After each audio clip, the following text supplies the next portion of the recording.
స్కూళ్లలో మధ్యాహ్న భోజన పథకానికి అందించే ధరలను పెంచుతూ పాఠశాల విద్యాశాఖ ఉత్తర్వులు జారీ చేసింది. ప్రాథమిక పాఠశాలలో ఒక్కో విద్యార్థికి ఇచ్చే ₹6.19ను ₹6.78కు పెంచింది.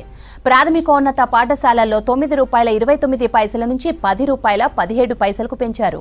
9, 10వ తరగతి విద్యార్థులకు ₹11.79 నుంచి ₹13.17కు పెంచారు.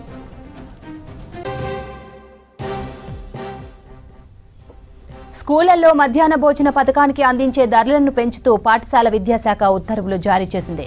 ప్రాథమిక పాఠశాలలో ఒక్కో విద్యార్థికి ఇచ్చే ₹6.19ను ₹6.78కు పెంచింది. ప్రాథమికోన్నత పాఠశాలలో ₹9.29 నుంచి ₹10.17కు పెంచారు. 9, 10వ తరగతి విద్యార్థులకు ₹11.79 నుంచి ₹13.17కు పెంచారు.